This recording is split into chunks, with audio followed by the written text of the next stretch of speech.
councillor. So really it's a balancing act in terms of the benchmark for effective representation. And that's the first question. The second one is in relation to the first one. Yeah. So other people chime in. So effectively the representation, so from a population point of view, the splits work, so that's how we end up with, from a council law perspective, the 1, 3, and 6, if that works on the basis of population. So as you rightly point out, having one person is one person, so having a representation with 3 people from a community board is probably an effective way of actually making their voice heard more strongly. The voice heard in Tararu is very much strong, comes through from the private Tararu association, and Tokoroa through the 6 councillors and through the Tokoroa Business Association. So there's each of those sub-regions, if you like, have a particular focus. You know, as referred to forestry, tourism, so the subset of activities, it's important to see how a community board enhances the effectiveness of the communities of interest being heard. Yeah. And that's the first question. The second one relates to, do we provide resourcing as such? Sort of similar to what we're talking about. Do community boards have a say within their region about certain core activities which they provide a funding base to be able to undertake those services? So there's no dedicated funding that we pass. So the TRA Community Board, for example, does not have a budget in its own right.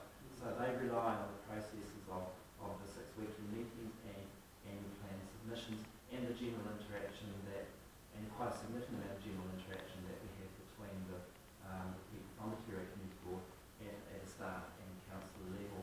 So we have ongoing dialogue with particularly the chair of the TRA Community Board. We'll bring up issues and we'll raise service requests and work with them.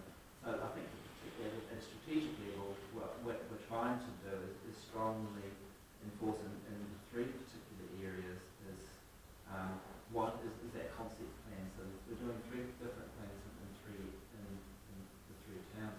Tokoroa is very much focused around economic development and trying to lift its profile. Tararu is very much about how we can look at the 2 precincts that operate on that town and how we place the farming and tourism. Yeah, farming and tourism, but also the central service count, which is really for farming in the local area, and also the link onto the highway.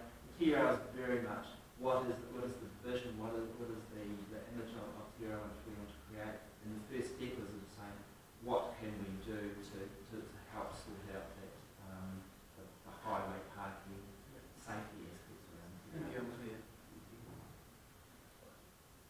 I was just wondering, the council vote when you decided to stay with the status quo, what was the council vote on? Some of the memory might be better than mine, but when we first went through with the 8 versus 10 councillors, and I think that was the only one that was really close, was actually I think 5-4 and one of those really not be able to help. In terms of the final vote, I think it was unanimous, but I think it was to go to revert back to the status quo. Thank you very much.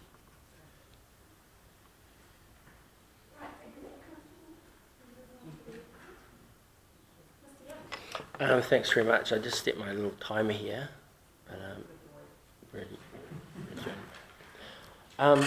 my submission really hinges on a quote that the Mayor made in T-Rail in the community, and he said that when he went from being on the Pataru Community Board about a decade ago to becoming a councillor on this council here, he decided that there was no power with the community board and they disestablished it. Now I'm going to put my case on the thinking of, if you like, the prime governance person and the influence that that person has on the CO, which is... Now, just before you begin, Sure. I actually don't think that's a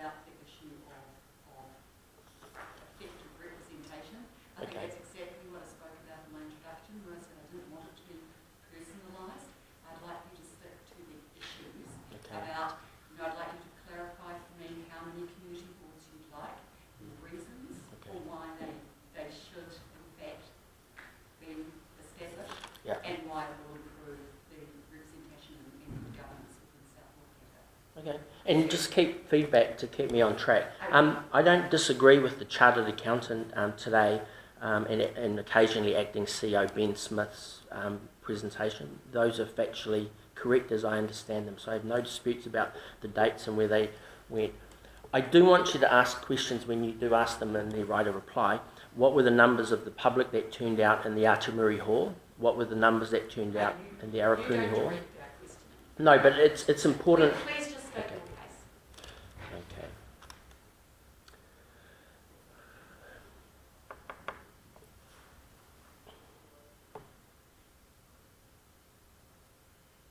If I said nothing from this point on, because the appeal's been had, are you comfortable that with the preponderance of what's presented and having the hearing, that you would go away and you would make a decision? I'm just wanting to ask that question now because I don't want to, in excess of words. I mean, do I need to carry on? What I think we do need from you is what I said before. I don't think you need to clarify exactly what you want because in your submission we were a little confused whether it was 1 or 4. So I'd love you to clarify that for us. I'd also really like you to build a case about why, because of the extra expenditure that community boards would cost, the extra representation, please build a case for why we should consider either 1 or 4. Okay, I've taken Ben's figures of 2,000 people in Tirau, about 25,000, extrapolated over the 24,000 that the district has as a catchment, which is 12 times 25, which is 300,000 per year. So yes, I'm asking for an expenditure of 300,000 per year to have 48 members in this district. And I want to just build a picture of where this district came. In the 1920s, they planted trees because the boron was, and cows would die after 3 weeks because the boron was an element that was missing, and so pine trees grew. They grew up to be 30 years old, and then in the 50s they built the mill out there, which employed 10,000 people at its height, and Tokoroa almost had 20,000 people. It's down to about 570 at the moment. In the heyday around the 1980s when the big redundancies, 88, was about 2,000. So you have to realise there's a declining nature of the support, and the mill has just been sold to an overseas company which has been in paper for 124 years. So why I'm trying to build up the community board at this time, and that's my contribution. My background, my professor of public administration at Waikato University, Professor Dov Bing, said to my wife and I, go out and get some experience. Academically we could have carried on there. And so from my perspective, I've been attending these meetings. 6 years ago I noticed when it came up, this is a 6-yearly review that happens, and in a 3-yearly you get to have a chance where the community, if they get 5% of the signatures, they can force what would cost $30,000 to have the representation review. So 3 years ago, I went to the editor of the newspaper and said, look, just put a little thing up the top there. Those that are interested in the questions about the Māori seats around the tables and that sort of thing, and they can fill it in and hand it in, that will get our numbers, and we'll do it. Nothing was done for 4 months. In the last 3 weeks, they decided to go all out, and they got 700 and something to 5%. Unfortunately, they stopped as soon as they got to that level, and a couple of people had signed it driving through from Taupo to Hamilton. And so when our returning officer, who's sitting behind me here, counted them, there was a couple out.